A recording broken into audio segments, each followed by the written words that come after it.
What to expect from the housing market here in 2020. If you want to know everything from living, dining, sleeping, buying, selling in the Detroit Metro, hit the subscribe button and tap the bell because I have new videos coming out weekly. And I absolutely love when people call me, text me, or email me because they're thinking about buying or selling in the Detroit Metro.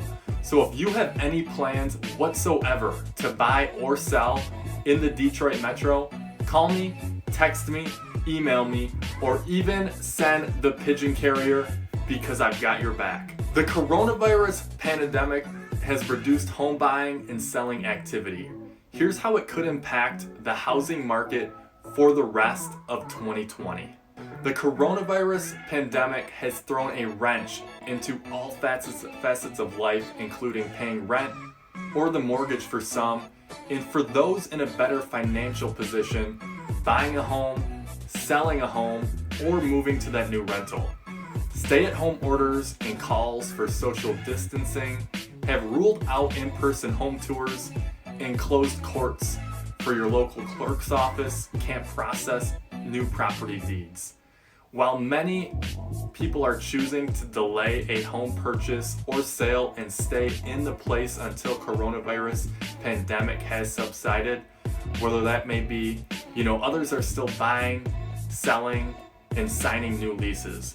But as economic uncertainty and personal financial concerns grow, as experts see some changes ahead in the housing market even after the threat of COVID-19 has peaked, that will affect buying, selling, renting, and new construction.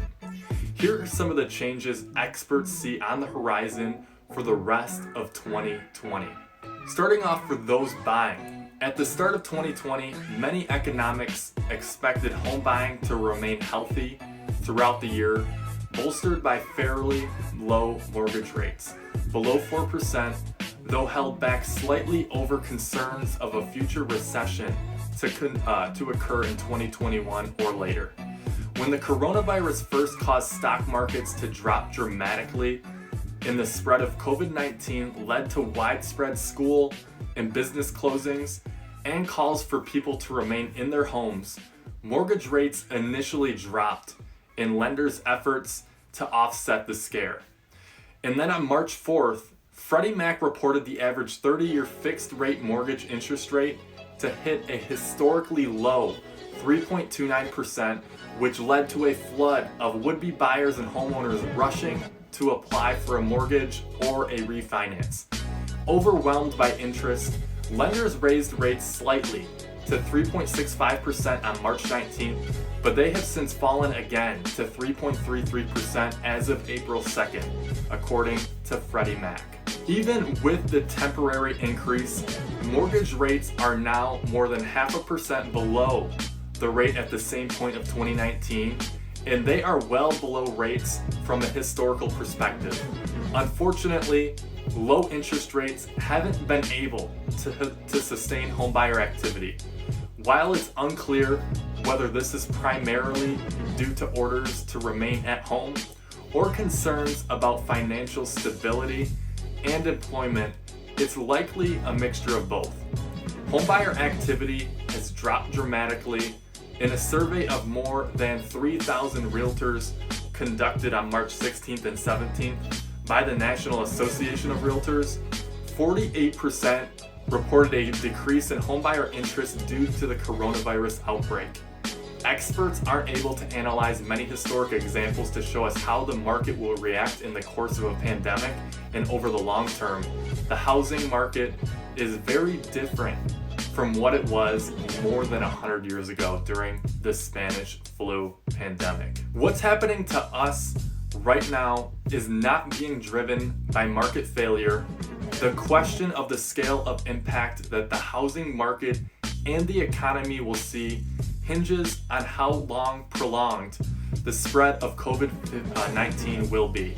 If it lasts too long, people's affordability may be completely eroded, And if so, the recession we reasonably expect now due to the temporary decline in productivity and activity will become a real recession.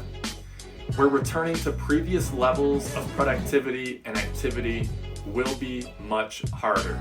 For those selling, as home buyer activity has dropped significantly, many sellers have decided to delay putting their homes on the market, both to continue social distancing and eliminate the need to move in the middle of a pandemic. However, not everyone has the luxury of waiting.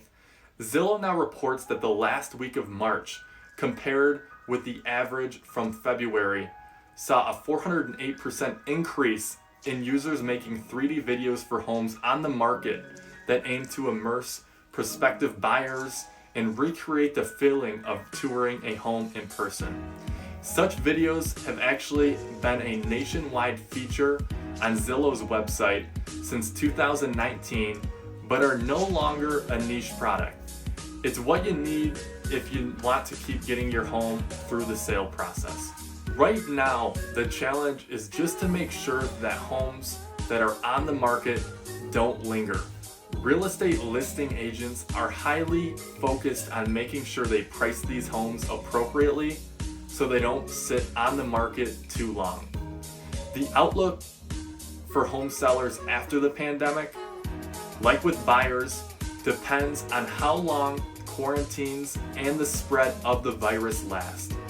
As more homes that have been on the market at the start of spring remain unlisted, we can expect to see more go on the market shortly after the pandemic ends.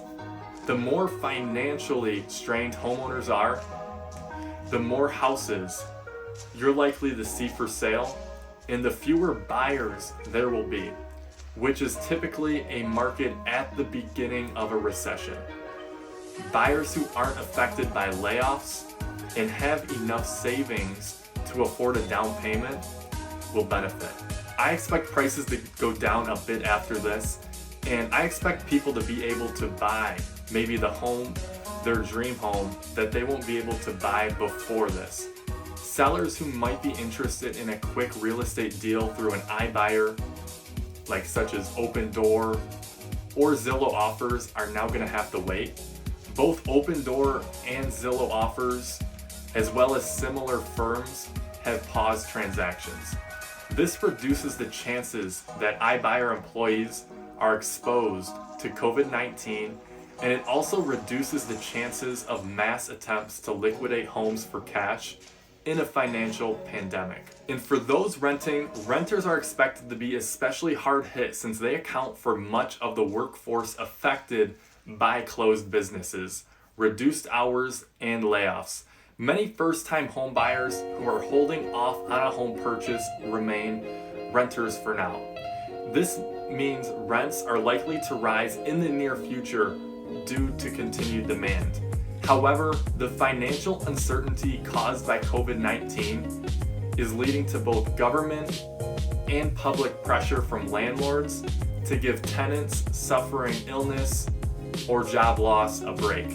The U.S. Department of Housing and Urban Development has placed a moratorium on evictions for all rental properties insured by the Federal Housing Agency through mid-May. Governors and mayors throughout the U.S. are following suit and halting evictions as well, as some sheriff's departments are announcing that they will stop carrying out lockouts for the time being. Even where evictions haven't been officially halted, many states have closed courthouses as a precautionary measure to prevent further spread of the coronavirus, effectively stopping eviction proceedings. If unemployment remains high in the immediate aftermath of the pandemic, landlords can expect further regulation to help renters get back on their feet and avoid eviction.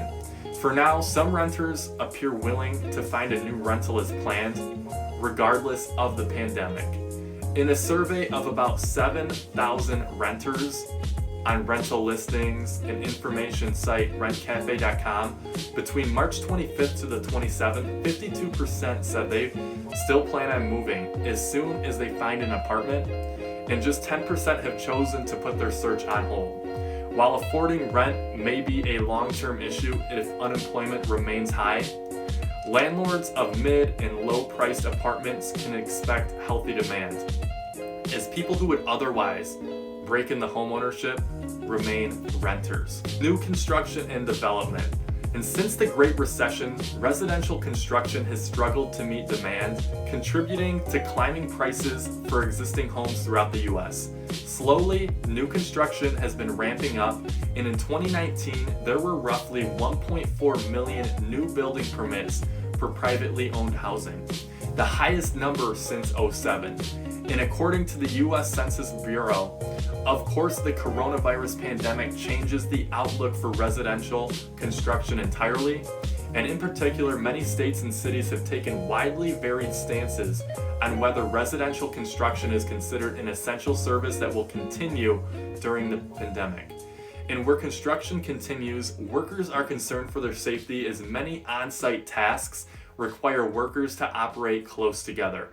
Inconsistent policies from state to state could lead to vastly different outcomes in terms of available new housing when the pandemic subsides. And a key concern in the industry is the fact that construction laborers will have to find new work. 91% of construction workers in the country work for companies with 20 people or less, and those local small businesses are most at risk.